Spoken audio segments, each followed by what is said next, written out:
indahnya bila kita saling membantu.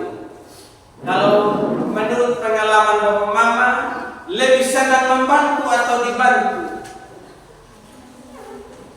Nah, mana yang lebih asik? Membantu orang lain atau kita dibantu orang? Membantu. Yang lain? Dua-dua ya. Ya, dua-duanya ya. Membantu dan dibantu sama-sama. Yang sudah lebih banyak membantu orang, tolong angkat tangan. Ya, yang lain bilangnya dua-duanya. Bantu orang ini. Tolong angkat tangan kan? Ada tambahan 3 orang. Ya, silakan turunkan tangan. Yang paling dibantu orang, yang paling banyak dibantu oleh orang lain selama ini, tolong angkat tangan. 1, 3, 4, 5. Ya, berarti saudara yang saya bilang tadi lebih suka dibantu atau membantu, dua-duanya bilang tadi. Tapi buktinya tidak mau jujur, tidak mau angkat tangan ini ya. Nah, hari ini kita akan belajar bagaimana indahnya bila kita saling menolong satu dengan yang lain. Ada banyak orang kalau dia sudah menolong orang lain, itu dia cerita dia punya kebaikan di mana-mana, seakan-akan hanya dia yang bisa bantu orang lain. Ada juga yang lain hanya berusaha supaya ditolong oleh orang lain, tapi tidak pernah membantu orang lain. Maunya terima saja, tapi tidak pernah memberi. Ingat saudara, kita ini kita dikasih tangan ya. Saya pernah kasih tahu sama saudara, kalau kita sudah terima, kita juga harus belajar memberi. Jangan hanya kita mau tada terus, tapi usaha juga kita harus menolong. Itu baru disebut indah. Tapi kalau hanya salah satu yang kita lakukan, berarti belum indah. Dan saya yakin setiap kita ini, siapapun manusia yang ada di muka bumi, tidak ada seorang pun yang hidup sendiri, tapi selalu ditolong oleh orang lain. Walaupun yang menolong kita bukan orang yang pernah kita bantu, tetapi orang lain yang menolong kita. Tapi ini kadang yang terjadi, yang hanya tertawa ya. Yang terbantu yang kami tunai si A, kita berharap mati-matian harus si A yang balik bantu sama kita. Tapi kalau orang lain yang bantu kita, kita akan berpikir bahwa saya tidak pernah dapat bantuan dari si A. Padahal sebetulnya kalau kita bantu si A, Tuhan gerakkan orang lain untuk tolong sama kita supaya kita semakin jadi berkat bagi orang lain. Amin. Nah, ini hanya itu saja salah satu kelemahan kita orang Sumba. Orang Sumba itu saya tahu adalah orang yang sosialnya tinggi, suka membantu orang lain, tidak hitung-hitungan kalau menolong orang lain. Apalagi kalau saudaranya ada kematian. Nah, lihat orang lain susah, kayaknya kita ini begitu cepat untuk ibadah dengan orang lain. Tetapi ketika kita sudah habis bantu, di dalam pikiran kita sudah tertanam, suatu saat kalau saya susah, maka si A yang saya tolong dia harus bantu sama saya. Tapi kalau seandainya dia tidak balik bantu sama kita, maka kita akan cap dia sebagai orang yang tidak pernah tahu berterima kasih, sebagai orang yang lupa akan segala kebaikan orang, sebagai orang yang hanya tahu menerima tapi tidak pernah balas budi dengan orang lain. Mari sama-sama kita baca firman Tuhan yang terdapat di dalam kitab Pengkhotbah pasal 4 ayat 9 sampai ayatnya yang ke-12. Pengkhotbah. Hari ini pengkhotbah akan mengkhotbahkan dalam kitab Pengkhotbah pasal 4 ayatnya yang ke-9 sampai ayatnya yang ke-12. Yang demikian bunyi firman Tuhan. Semua sudah temukan toh? Ya. Berdua lebih baik daripada seorang diri, karena mereka menerima upah yang baik dalam jerih payah mereka. Karena kalau mereka jatuh, yang seorang mengangkat temannya, tetapi sungguh kasihan orang yang jatuh dan tidak mempunyai seorang untuk mengangkatnya.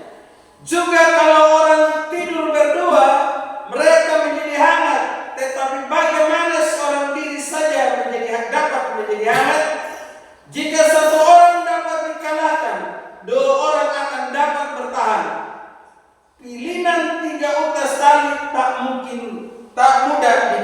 sekali. Amin untuk bacaan firman Tuhan. Nah, sebelum saya membahas firman Tuhan ini, waktu saya mempersiapkan khotbah ini, saya menemukan salah seorang yang dikatakan sebagai seorang bangsawan, seorang pintar, bahkan punya jabatan tinggi, tapi dia selalu punya belas kasihan sama orang lain, suka menolong sesamanya. Nah, kita lihat ini. Siapa yang pernah ketemu ini orang? Yang pernah ketemu ini orang, tolong katakan dapat pulsa 100. Yang pernah dengar nama orang ini? Daningo. Maklum ya, kita tinggal di sini. Karena dia orang Inggris, saudara ya. Nah, orang Inggris ya. Nah, Pak Guru di Simpang juga yang ahli bahasa Inggris belum ketemu ini orang Inggris. Nah, baik saudara. Namanya siapa ini? Nah, jadi saudara, orang ini adalah seorang bangsawan, seorang yang sangat hebat, tetapi dia lolos sebagai seorang politikus, yaitu anggota DPR. Nah, ini dia punya cerita ini. Dia hidup pada tahun 1759 sampai 1833. Seorang politik Inggris ya, di mana sebelumnya dia adalah seorang yang begitu hebat, orang pintar. Ketika dia percaya kepada Tuhan, walaupun saat itu dalam kehidupannya sebagai seorang anggota DPR, dia berpikir, aduh kayaknya ini saya punya panggilan bukan dalam politik. Saya ini lebih perhatian, lebih iba kepada orang lain. Karena saat itu terjadi perdagangan budak, di mana orang-orang Amerika mengangkut orang-orang Afrika untuk dibawa ke Amerika untuk dijadikan budak. Dan itu sudah puluhan, bahkan ratusan orang yang diperjualbelikan, ratusan ribu orang yang diperjualbelikan. Nah, ketika William melihat keadaan ini, wah, dia bilang, saya pikir ini tidak boleh ini terjadi. Makanya dia ketemu sama seorang pendeta yang bernama John Newton, yang juga adalah seorang mantan budak yang bertobat dan dipakai Tuhan untuk menjadi seorang pendeta. John Newton bilang begini sama dia, William, tidak usah engkau keluar sebagai anggota DPR, karena saat itu dia bilang, saya mau keluar, saya mau melayani saja. Justru dalam politik seperti ini, saya menemukan sesuatu yang tidak sesuai dengan panggilan saya. John Newton berkata begini, tidak usah aku keluar. Lebih baik sekarang engkau tetap berada dalam posisimu, supaya engkau bisa menolong orang lain yang membutuhkan pertolonganmu. Tapi dengan cara bagaimana saya bisa menolong orang lain? Saya tidak dapat berbuat apa-apa. Lalu dia berusaha untuk mengubah undang-undang supaya ada pembebasan bagi setiap budak. Nah, ternyata saudara-saudara, berulang kali, bahkan 20-an tahun dia berulang kali mengajukan permohonan supaya undang-undang perdagangan budak itu dihapus, tapi ternyata tidak diindahkan oleh temannya. Ya, dia jadi stres. Tapi tahukah saudara, ketika sudah 3 hari lagi dia mau meninggal, maka undang-undang itu ditetapkan. Nah, jadi hasil perjuangan ini saudara membuahkan hasil. Hasil perjuangannya sekarang membuahkan hasil. Walaupun ia sendiri tidak menyaksikan pembebasan itu terjadi, tetapi paling tidak apa yang telah dia lakukan sekarang sudah terjadi, saudara. Sehingga tidak terjadi lagi perdagangan budak. Nah, saudara, kita sebagai umat manusia punya panggilan masing-masing untuk bisa menolong orang lain dalam posisi atau dalam keberadaan kita. Baik kita sebagai petani, kita juga punya panggilan untuk bisa menolong orang lain. Kalau jadi petani, ya kita belajar dari Boas dalam Alkitab ya. Boas itu ketika ini Rut, dia pungut-pungut ini sisa-sisa gandum ini, dia bilang sama pelayan-pelayan, tolong kamu sisakan juga yang lain ini, supaya nanti dia bisa pungut untuk dia bisa jadikan kebutuhan dalam hidupnya. Nah, mungkin kita tidak sisakan di kebun kita, tapi kalau saudara sebagai seorang petani, kalau sudah dapat hasil, ingat tolong juga ini orang yang tidak dapat hasil, amin. Jangan hendak namanya lomba angin dan cerita ngarawa ini nampun lah ya doang, ambil uangnya. Ya iya juga orang banyak itu ngarawa ini. Apa yang ngarawa itu ya? Jadi saudara-saudara harus belajar untuk menolong juga orang lain. Nah, sebagai seorang ibu rumah tangga juga. Nah, masa sih orang hanya butuh ini satu genggam garam saja, kita bisa kikir minta ampun. Ini yang mau penuh, aduh kini mau bunuh ini bobol. Ini yang mau penuh uang betul penjapuan mau yang dari luar pakai dan ini betul yang. Tapi pabondong lebih toples itu belajar untuk berbelas kasihan. Saya itu paling gitu paling emosi kalau ada sesuatu yang kita bisa tolong sama orang lain tapi kita simpan mati-matian.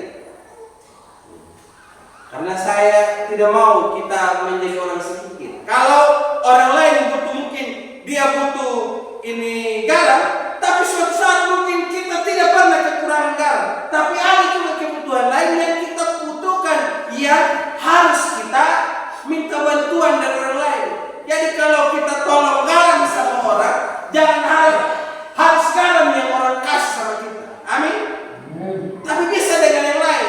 Sehingga saudara yang kau pikir yang harus mengambil, aku jangan berarti jangan anda pernah pakai kekurangan maka sampai kau mati, engkau akan berpikir nyunga uang pada pernah pakai uang aku tahu nyunga mana mau uang makan, kau hanya pikir ya. Tapi kalau engkau berpikir engkau bisa meminta atau mendapatkan bantuan dari orang lain dengan kebutuhan yang berbeda, maka engkau akan berpikir bahwa kau hidup tidak pernah hidup sendiri, tapi selalu dibantu atau ditopang oleh orang lain. Amin. Jadi Bapak, dari firman Tuhan ini yang kita belajar hari ini, kita lihat ada 4 hal saudara yang kita lihat dalam ayat yang ke-9. Sekali lagi saya bacakan buat kita. Berbuat lebih baik daripada seorang diri, karena mereka menerima upah yang baik dalam jerih payah mereka. Nah, kalau lihat dari gambar ini, kira-kira apa yang ada di pikiran Bapak? Nah ini.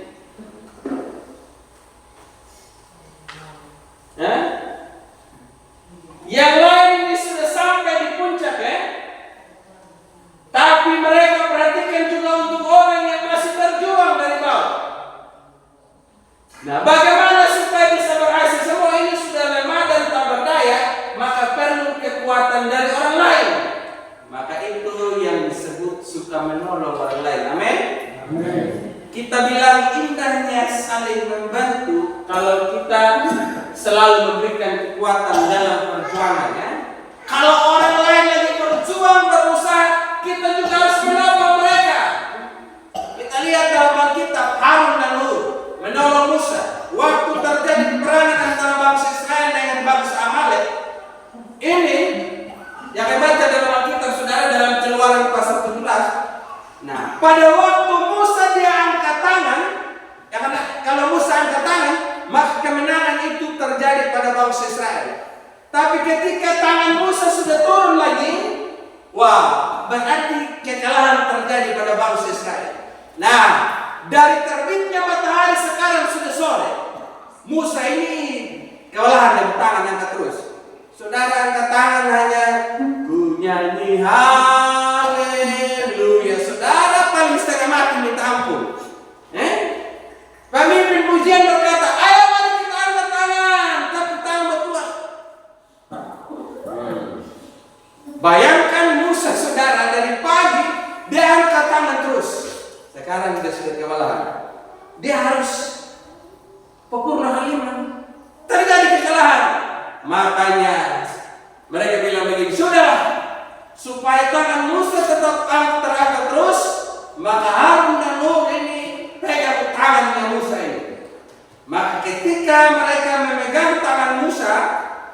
terjadilah kemenangan yang besar bagi bangsa Israel. Nah, itu Bapak Mama. Kita belajar untuk menjadi orang yang saling menolong. Musa orang yang hebat, orang pintar. Dia adalah seorang tokoh yang membawa bangsa Israel keluar dari tanah Mesir. Berbagai perbuatan hebat Tuhan sudah kerjakan melalui Musa. Bahkan bayangkan lewat Musa Tuhan bisa membelah laut Teberau. Negara menang yang tidak pernah dilakukan oleh Musa. Tetapi walaupun Musa orang yang begitu hebat dan kuat, tapi dia tetap butuh bantuan orang lain. Jadi jangan pernah berpikir Bapak Mama, kekuatan, kehebatan yang kita miliki saat ini itu akan mampu menolong saudara keluar dari segala persoalan hidup sampai mati. Tidak pernah. Tapi kita juga tetap butuh orang lain. Lahir kita juga ditolong oleh orang lain. Enggak nanti lu kau lele. Oh, berkaliwan di depan kiri kamu. Jangan tolinan. Ini tuh dan kau berjuang dengan tolinan banyak ini. Dan ini kau tuh berarti kita ditolong orang lain. Ada ibu yang nolong kita. Kita belajar omong juga ada orang lain yang ajar kita. Kita belajar berjalan juga ada orang lain yang bantu kita. Sampai kita mati, orang lain juga yang tolong kita. Kecuali kalau saudara mati di tengah laut, tidak ada lagi yang tolong sama kita. Kalau sudah berusaha dicari oleh tim SAR, tapi ternyata mayat saudara tidak ditemukan, berarti tidak ada lagi yang angkut mayat kita saudara. Tapi itu juga ada orang lain yang berusaha sebetulnya untuk menolong kita. Nah saudara, belajar untuk menolong orang lain, karena itu yang akan memampukan kita menghadapi berbagai tantangan kehidupan. Ya, kita lihat di sini saudara, dalam keluarga sebagai suami dan istri harus saling membantu, bukan saling menyalahkan. Ya, saling membantu. Jadi kadang kita laki-laki ini untuk bantu istri cuci piring saja seakan-akan kita punya harga diri turun, Iya, toh laki-laki atau ada laki-laki di sini yang pernah cuci piring di rumah, tolong datang.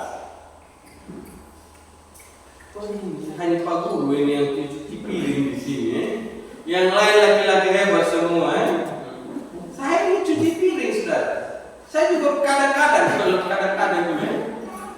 Saya terinspirasi dari seorang hamba Tuhan namanya ini Firly Haurisa. Dia itu mantan sekretaris umum ini Sinode Gereja Bethel Indonesia. Sekarang ada satu gereja apa? Gereja Bethel Indonesia Nusantara. Gereja pokoknya itu saya lupa itu nama gereja.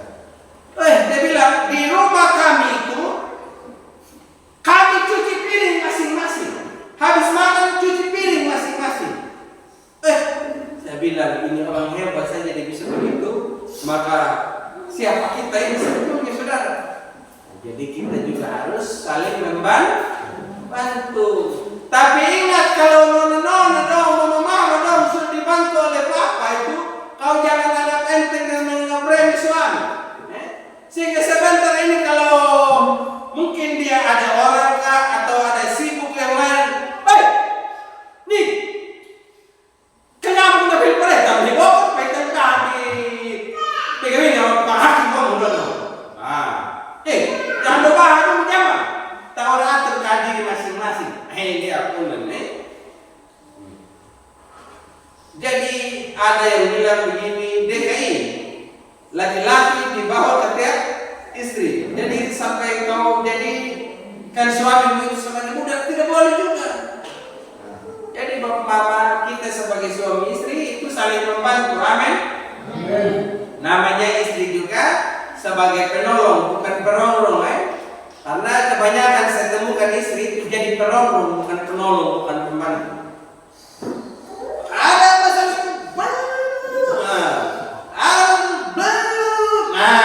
itu bukan saling saling menolong. Kau jadi perongrong, jadi perusak. Nah, dan istri jadi perusak seperti ini, pasti umur dia tidak panjang. Jadi sudah.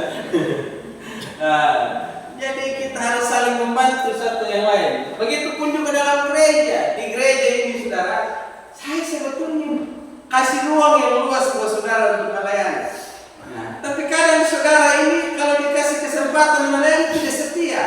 Nah, saya mau kasih tahu sama saudara, kalau saudara setia itu perlahan-perlahan saudara saya akan kasih kau kesempatan yang lebih besar. Tapi kalau saya lihat satu kali kesempatan saya beri dalam tahap ujian, saudara sudah mengeluh, sudah mulai rewel-rewel. Nah, bagaimana kau bisa jadi besar, saudara? Saya juga belajar dari pengalaman.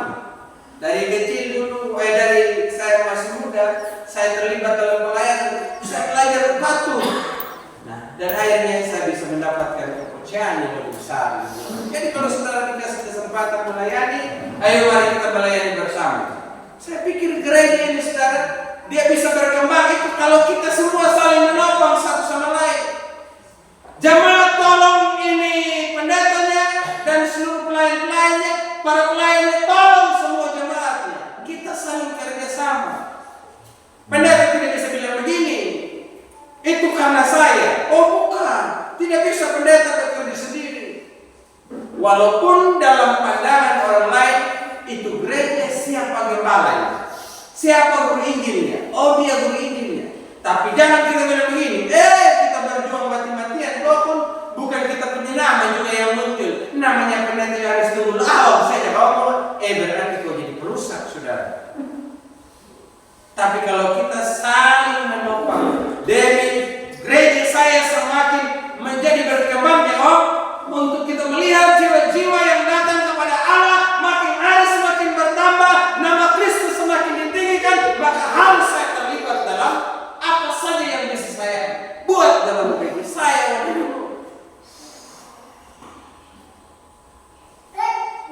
Halo, shalom. Apa ada amin? Kayaknya muka-muka saudara ini tadi waktu pertama kali sholat, tapi sekarang pendeta itu punya keahlian berkhotbah dan keahlian sebagai seorang ahli nujum. Nah, artinya dari raut wajah saudara saya bisa tahu ini orang lagi perhatian, ini orang tidak perhatian. Jadi itu saudara. Jadi kalau kita saling menolong satu sama lain, maka kita akan mendapatkan kekuatan. Nah, dalam kehidupan bermasyarakat juga harus begitu. Tidak boleh egois. Hidup mini juga. Mini juga. Apa-apa untuk saya. Makanya jangan taruh nama anak Mihan. Karena Mihan yang berarti luman loh. Mihan milih juga kan? Mihan itu sama artinya milih juga. Namanya Pak Guru itu yang paling asik, keren. Pak Guru itu kasih membantu. Nama Yohanes Tumulaw artinya Rasul kasih. Jadi kami dua ini Pak Guru sama saudara. Nah, itu gitu Bapak Mama. Yang kedua, nah siapa? Kalau saudara baca Alkitab lihat pasti tahu siapa ini orang. Siapa ini yang diangkat? Dalam kitab Perjanjian Lama ada ini.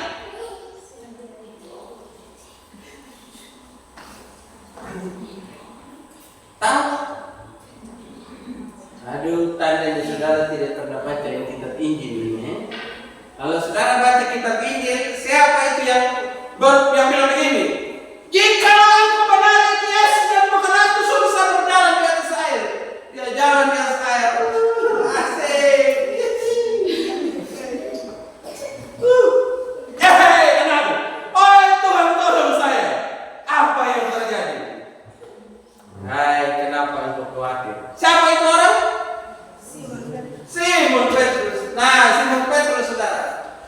harus menjadi orang yang saling membantu, memberikan pertolongan pada orang lain saat orang lain jatuh. Dalam ayat yang ke-10 firman Tuhan berkata begini tadi. Karena kalau mereka jatuh yang seorang mengangkat temannya, tetapi sungguh kasihan orang yang jatuh dan tidak mempunyai seseorang untuk mengangkatnya. Iya, kasihan kalau ada orang yang jatuh tapi tidak ada yang mengangkatnya. Tapi alangkah baiknya dan indahnya apabila seorang yang jatuh itu diangkat. Saudara, Petrus ini adalah seorang yang istilah kita paling cerewet di antara murid-murid Tuhan Yesus. Apa-apa dia paling jawab duluan. Apa-apa dia mau tampil, saudara. Dia orang yang dekat dengan Tuhan, percaya Tuhan dengan sungguh-sungguh. Tapi ada kalanya dia jatuh, dan bukan hanya jatuh di sini saja, ia juga pernah menyangkal Tuhan Yesus, saudara. Jadi ketika ada orang lain yang jatuh, bukannya kita menjadi penonton, ini kata apa ya? Nana ita yang dia mau bunuh ya onda aja di bapak ini. Jadi saudara, bukan kita menertawakan orang yang jatuh, bukannya kita menghakimi orang yang jatuh. Sekarang ini Bapak Ibu, Indonesia kita ini lagi kacau. Salah satu ini adalah undang-undang perampasan aset dan ini ada korupsi bumi. Kalau saya secara pribadi, saya kurang setuju, tapi setuju juga. Tapi yang membuat saya tidak setuju satu saja. Kalau orang yang tidak pernah korupsi, tapi gara-gara politik saja, akhirnya dia punya aset dirampas dan juga dia ditambah mati, itu kasihan. Tapi kalau memang yang melakukan betul, ya pada mana saya setuju. Nah, saudara-saudara, kebanyakan dalam kehidupan kita setiap hari, kita lebih suka membicarakan keburukan orang lain. Kalau kita kemana-mana, kita lebih suka cerita orang punya kelemahan. Dia salah ini, salah ini, salah ini. Tapi pernahkah saudara ketika kita lihat orang lain jatuh, kita duduk dan kita mendoakan orang lain? Nah, saudara yang saya kasihi dalam Tuhan kita Yesus Kristus, kita belajar dari Yesus. Berulang kali Petrus melakukan kesalahan, tapi berulang kali juga Tuhan mengangkatnya. Ya, setiap kita tidak ada yang sempurna. Ada kalanya kita gagal, saudara. Tapi ingat, dalam kegagalan itu bukannya sebagai ajang untuk membuat kita sebagai hakim dan menertawakan keburukan orang lain. Belajar untuk mengangkat orang lain. Oh, saya pikir saudara, kalau kita lihat orang lain yang jatuh, kita yang kuat menopang, kita akan jadi orang yang sama-sama kuat dalam hidup ini. Dalam gereja juga seperti itu. Dalam kehidupan bermasyarakat juga seperti itu. Kita menjadi orang yang selalu punya perhatian sama saudara-saudara kita.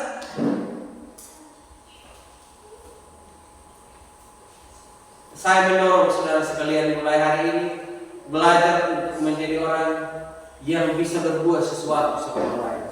Hal yang ketiga, Bapak baca dalam ayat yang ke-11. Juga kalau orang tidur berdua, mereka menjadi hangat. Tetapi bagaimana seorang diri saja menjadi hangat? Kira-kira kalau seorang diri bisa hangat tidak, Bapak? Kecuali kau kumpul semua di Bengkala, itu yang itu bisa. Nah, ini kita lihat contoh ini, saudara. Dari foto ini kira-kira apa yang ada di benak saudara, di pikiran saudara? Kira-kira foto ini foto apa ini? Hah? Itu adalah persahabatan. Wah, mereka itu saling bersahabat satu dengan yang lainnya. Tapi lihat teman-teman, ini nanti mana tahu ini ada tahu ini. Hah? Nah, kadang ini kesempatan kesempatan. Ya ketahui ini ya tahu Anda, yang lain, tahu ini tangannya, tahu ini. Ya perlu dulu kesempatan menerima nawin empat. Bakarit bakarit. Kau ternyata tahu karena alami yang begitu. Tapi Tuhan mau bilang. Saya itu dulu waktu saya baru habis dibaptis. Tahun 2002 saya habis dibaptis. Itu kita lagi kumpul di kamarnya itu pendeta Saul Mandika. Saya punya gembala sekarang masih ada. Kita di kamar lagi cerita. Hai siapa ya dulu dia lah memang. Nih, nani yang ada mana? Nah, aku tamu nana. Soal tunggu YouTube dapat dia yang tamu. Kok ini menyebutkan aku? Lain aku ni dia aku Marta nanti saya kaca. Hat Marta, lain hat Ika, lain kan ini kan lain aku yang bertamu. Dan hat buah mempunyai Marta ini. Buah punya Marta, halai Marta yana. Buang nanti turun lah dulu. Tapi perasaan ini kaya, tapi ini turun dan itu ada yang tahu ini itu, matanya kan. Nah, kami ini juga akan berarti begitu. Tapi bapak tunggu yang bapak ibu, hilda aku di telangan ini kampung juang dulu iklan. Gimana ini? Ngam dan nih hari. Nah, jadi saudara-saudara, apa kali tuang ya? Nah, saudara-saudara, nah ini persahabatan ya. Nah, kalau kita bangun persahabatan berarti kita harus bangun persahabatan dengan tulus. Jangan itu jadi ajang. Wah, aduh, aduh ini kesempatan dulu. Nah, ini, amin. Nah, saudara-saudara, kita lihat juga contoh dalam Alkitab. Sebagai seorang sahabat menaruh kasih setiap waktu, seorang sahabat karib itu dia lebih banyak membantu kita dibanding saudara-saudara kandung kita. Saya alami dalam hidup saya. Banding ke Bapak Ibu, saya jauh dari saudara-saudara kandung saya, tapi yang lebih banyak membantu saya siapa? Saudara-saudara, saudara kandung ya saudara kandung, tapi mereka tidak bisa banyak berbuat apa-apa karena jauh. Makanya adalah sebuah keanehan kalau saudara berpikir orang atau tetangga itu kau jadikan musuh, sedangkan orang jauh kau anggap itu sebagai sahabat.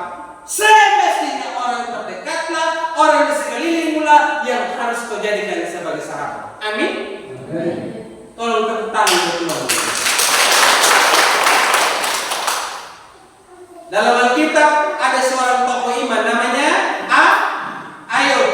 Ayub ini dia mengalami musibah yang begitu besar. Anaknya semua mati. Dia juga mengalami penderitaan sakit. Harta kekayaannya habis lenyap. Saudara, saya pikir ini bukan ujian yang mudah toh. Bukan ujian yang mudah. Anda menjawab mati dapat. Dapat apa Anda mati dapat. Mau hidup bagaimana? Apalagi selama ini Ayub adalah orang yang diagungkan di negeri timur waktu itu. Tapi ternyata sekarang sudah habis lenyap. Stres. Tapi di tengah-tengah dia mengalami kesulitan seperti itu teman-temannya. Berapa orang temannya Ayub? Coba angkat tangan yang tahu.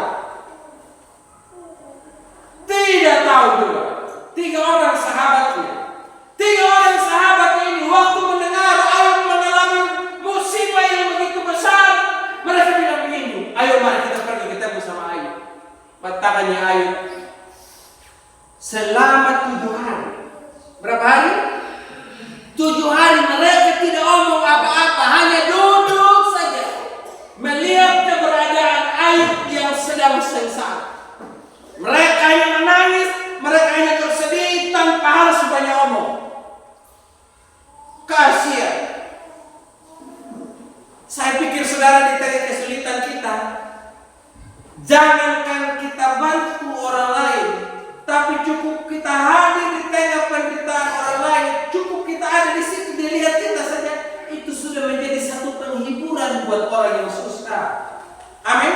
Amin. Ya kalau lagi susah nana Anda, jangankan kawan yang gara-gara, tapi dengan kau datang dan lihat saja, itu sudah membuat orang itu terhibur.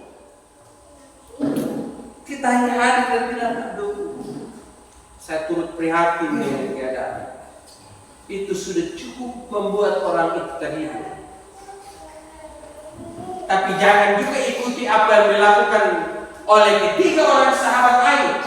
Awalnya mereka datang dan melihat Ayub, mereka bersedih, mereka iba, tetapi pada akhirnya mereka juga bilang begini sama Ayub, itu gara-gara kau buat salah, maka sekarang kau dapat musibah. Itu gara-gara kau buat yang aneh-aneh, kau tipu orang, kau bermasalah dengan orang dan lain sebagainya. Sekarang merasa sudah lumayan kan yang gara ton apapun nanya uang tahun. Lu lihat kah? Menyilamnya. Wah. Itu yang pada akhirnya mereka lakukan. Jadi saudara, kalau kita hadir di tengah-tengah penderitaan orang itu justru jauh lebih berarti, saudara. Contoh, saya butuh uang 2.000 dari dok mau duit, tidak ada sama sekali. Saya butuh uang 2.000 untuk cukup saya beli minuman supaya bisa tertolong seandainya saya berada di padang gurun yang tidak ada air. Saya kehausan sekali.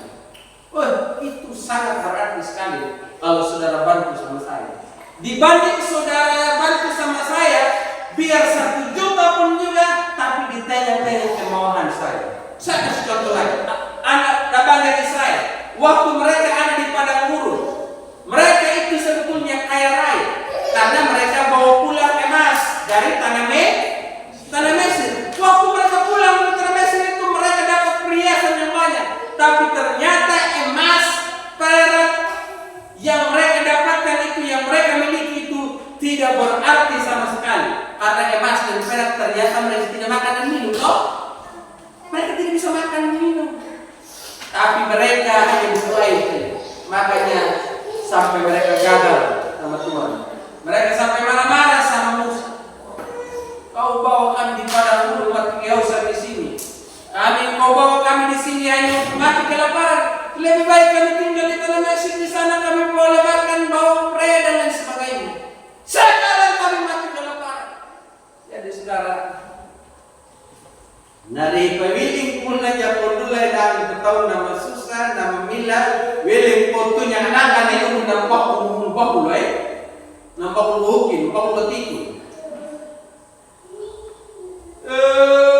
tamu dan wiling berada dua wadah mana dunia apa tempat tu yang betul paku, dia makin betul na to paku na tunur na agak na bahar na paku dia makin dari tu wiling berada nama dari tu enggak, nama dari nama yang anggap saudara tidak berguna, tapi dia berpikir harus tunggu maupun lebih dahulu. Tapi ujung-ujungnya nape mangkaram kau mata kali lang tak ada lom bunyi wang. Ya mai mesti dah dong. Man kau mata kali di mana mai? Ya mana wakatin kan? Kau ya mai kau merok biar terpenuhi kenal. Jadi saudara-saudara, kita itu harus lebih banyak bersahabat itu semua orang yang tahu hulu kai untuk milik ang dapat. Tapi jika kau ambil itu hulu, jangan juga berlaku seolah-olah kita hanya harap dia terus, nanti akan dia berbudak sama kita. Dia anggap remeh sama kita. Kalau bantu orang yang susah juga, kalau bersahabat yang orang susah, jangan berlaku kau seperti bos. Artinya, dengan saya bantu kau begini, maka kau harus berbuat ini sama saya. Kandang kalian, yang apa angkat atau bulu, dia jadi penjilat hanya untuk bisa dapat sesuatu.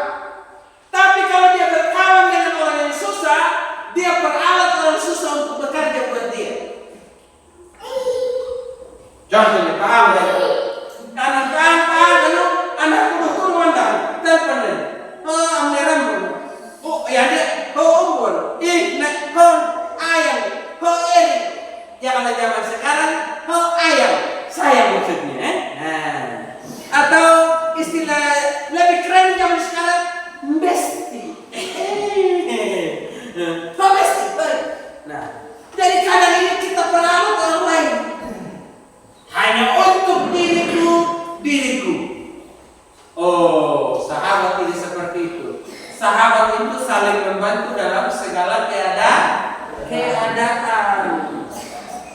Masih mau lanjut atau pas? Setuju? 5 menit lagi. Yang keempat ayat 12, saudara. Ayat 12 teman-teman bilang begini. Ayat 11. Juga kalau orang tidur berdua, mereka menjadi hangat tetap bagaimana seorang diri saja dapat menjadi hangat. Jadi harus berdua. Jadi yang belum punya pasangan ini tolong cari pasangan supaya kalau tidur hangat, amin. Hangat. Yang keempat, saudara. Jadi yang keempat, jika satu orang dapat dikalahkan, 2 orang akan dapat bertahan.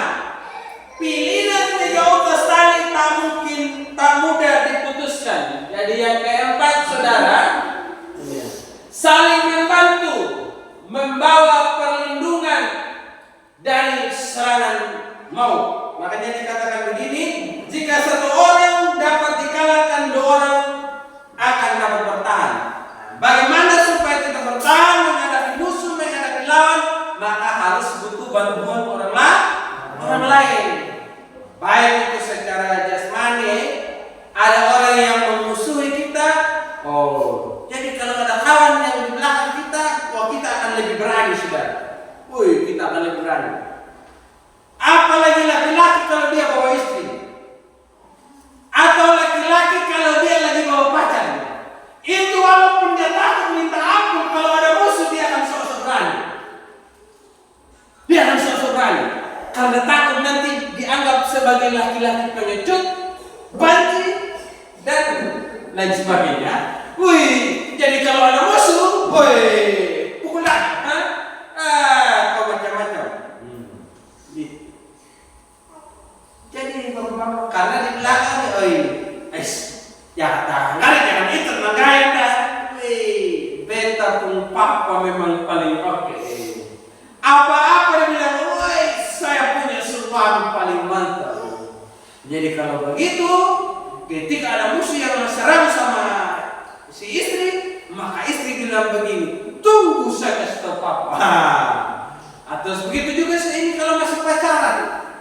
Jadi laki-laki kalau pacaran itu sok-sok jadi jantan, artinya sok-sok heboh begitu lah.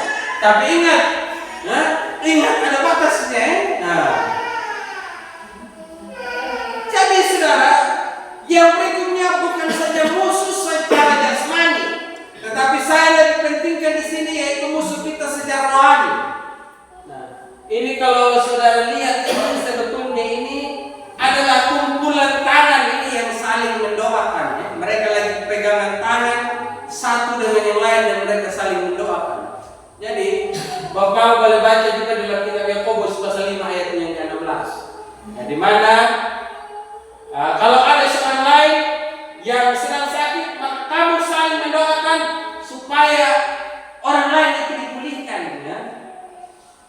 Karena doa orang benar sangat besar kuasanya. Kita butuh bantuan orang lain. Peperangan iman ini terjadi, saudara. Firman Tuhan berkata dalam kitab Efesus bahwa musuh kita bukan lawan darah dan daging, melainkan roh-roh jahat, penghulu-penghulu di udara, kuasa-kuasa gelap. Itu yang menjadi musuh kita. Nah, bagaimana supaya kita bisa melawan setiap musuh yang datang? Maka kita harus menjadi orang yang saling mendoakan. Ayo baca firman Tuhan dalam Yakobus pasal 5 ayatnya yang ke-16.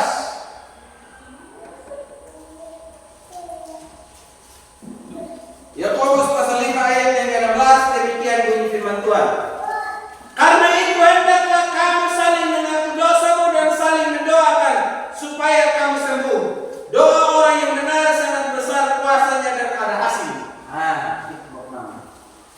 Kamu saling mendoakan.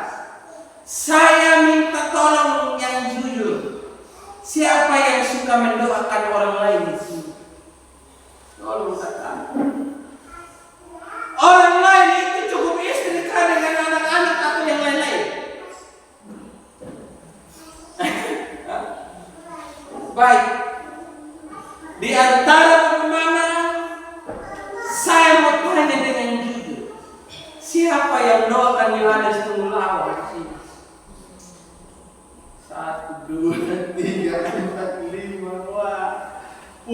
Tuhan. Dari jemaat kurang lebih 190-an orang, tapi yang mendoakan saya hanya 5 orang di sini. Tapi yang lain, bagaimana apakah tidak mendoakan pendetamu ini? Saya minta tolong saudara. Saya juga sebagai seorang manusia biasa. Saudara bilang sama saya ini anak pendeta. Tapi saya juga punya banyak kekurangan dan kelemahan. Saya tidak bisa melayani saudara dengan baik kalau saudara tidak mendukung saya dalam doa. Hari ini saya minta tolong saudara tolong doakan sama saya juga. Dan saya juga saudara tidak henti-hentinya mendoakan saudara. Ketika saya bangun pagi saya mendoakan saudara. Ketika saya tidur saya tidak pernah lupa sama saudara.